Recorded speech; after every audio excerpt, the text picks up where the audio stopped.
Admiral Kextar stood on the bridge of his massive command ship, the Destroyer of Worlds. His three eyes focused on the small blue planet floating in the darkness ahead. Earth looked so peaceful from here, like a tiny marble that he could crush between his claws. "This is the world that refuses to pay tribute?" he asked his second-in-command. "Yes, Admiral. The humans have ignored 17 demands for payment. The Emperor grows tired of their silence." Kextar made a sound that was like laughter, but colder. The Zephyrian Empire ruled most of the galaxy. They had crushed 1,000 worlds and made slaves of 1,000,000 species. These humans would learn their place, just like all the others. "How many ships do they have?" he asked. His science officer, Vexman, checked his readings. "Very few, sir. Maybe 50 small patrol boats. Some old satellites around their planet. Nothing that could stop us." "What about their weapons?" "Basic fusion. Rockets, simple laser cannons. Their technology is hundreds of years behind ours." Vexman looked up from his screen. "Sir, they are like children playing with sticks while we carry plasma swords." Far below on the planet's surface, Captain Jake Mitchell sat in the control room of Luna Base. The moon base was humanity's first line of defense, but Jake knew it would not be enough. Through his window, he could see the alien ships hanging in space like dark clouds. "How many?" he asked his communications officer. 200 ships, sir. Maybe more coming behind them." Jake felt his stomach drop. Earth's entire space fleet had only 47 ships, and most of those were old cargo haulers with guns bolted on the sides. The aliens had brought enough firepower to turn every city on Earth into glass. "Send word to General Rodriguez," Jake said. "Tell him the guests have arrived."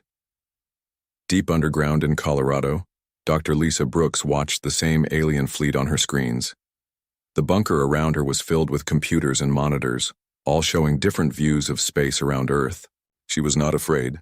In fact, she was almost smiling. "They look confident," said General Frank Rodriguez as he walked up behind her.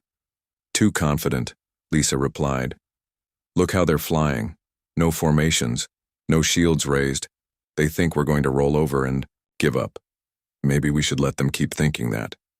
Lisa turned to look at the general. Frank Rodriguez had been planning for this day for 30 years. They both had, ever since the first refugees had arrived from the outer worlds, warning about the empire that was coming. "The Kethalari were right," Lisa said. "The Empire always does this. They send a big fleet to scare new worlds into giving up without a fight. Well, they're about to learn that humans don't scare easy." Up on the New Horizon space station, Commander Ryan Parker was busy sending messages. To anyone watching, the messages looked like panicked calls for help sent to different human colonies. The aliens were reading every word, just like Ryan wanted them to. "Message sent to Titan Base," his communications officer reported. "Good. Now send one to the Mars colonies. Make it sound desperate." The officer looked confused. "Sir, shouldn't we actually be calling for help?" Ryan smiled. "We are, just not the kind of help the aliens expect." Back on the Zephyrian command ship, Admiral Kextar was reading all the human messages. They were exactly what he expected to see. Panic, fear, desperate calls to colonies that were too far away to help. "Sir," Vexman said, "I'm picking up some strange readings." "What kind of readings?" "I'm not sure. There seem to be energy signatures out there, but they keep disappearing when I try to focus on them." Kextar waved a claw dismissively. "Probably they're primitive sensors acting up. Or maybe they're trying to make us think they have more ships than they do." "Should I investigate further?" "No. We have enough firepower here to glass their entire world. Even if they have twice as many ships as we think, it won't matter." The Admiral turned to his weapons officer. "Prepare to fire a warning shot. Destroy one of their satellites. Let them see what real power looks like." But as the Zephyrian ships moved into attack position, something impossible began to happen. The empty space around Earth started to shimmer and bend, like heat waves rising from hot ground. "Sir!" Vexman's voice was high with alarm. "Those energy readings are getting stronger." "What are you talking about?" "There's something out there. Something big." Admiral Kextar looked at his screens just as the shimmering reached its peak. The empty space in front of his fleet was not empty at all. Something huge was becoming visible, like a ghost becoming solid. The human ship that appeared before them was larger than anything in the Zephyrian fleet. It was 12 kilometers long, covered in weapons that the Admiral had never seen before. Its hull gleamed with metals that didn't exist in the Empire's technology files. "Impossible," Kextar whispered. The massive ship hung in space like a sleeping giant waking up.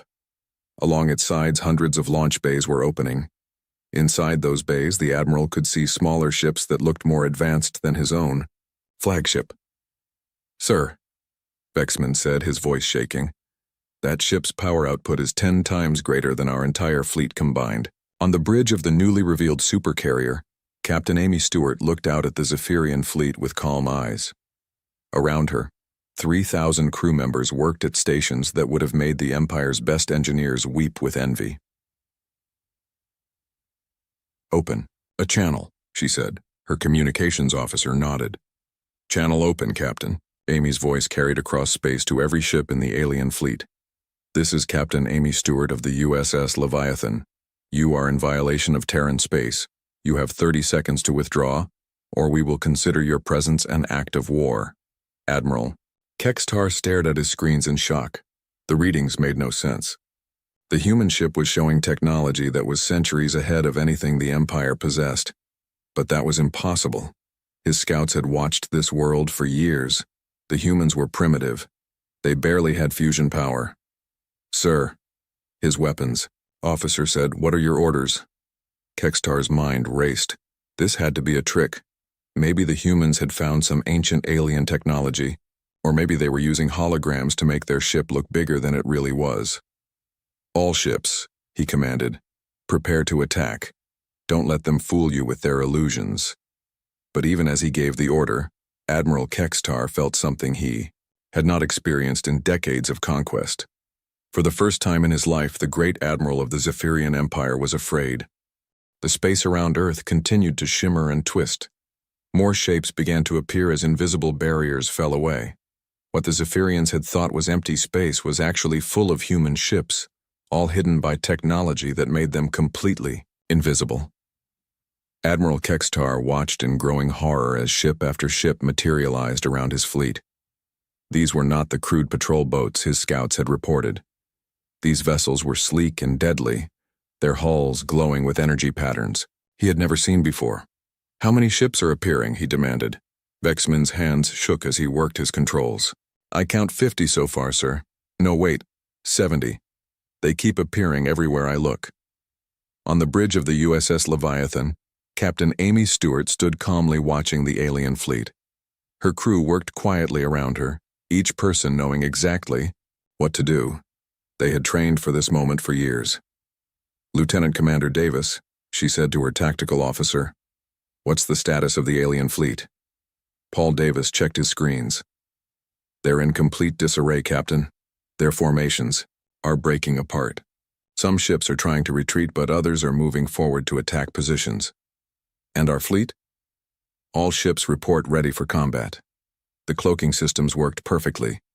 They never saw us coming." Captain Stewart nodded. "Good. Open a channel." To Dr. Brooks. Deep in her underground bunker, Dr. Lisa Brooks smiled as Amy's face appeared on her screen. Behind Lisa, dozens of technicians monitored systems that most people on Earth didn't even know existed. "Hello, Amy," Lisa said. "I trust everything is going according to plan." "Better than we hoped,"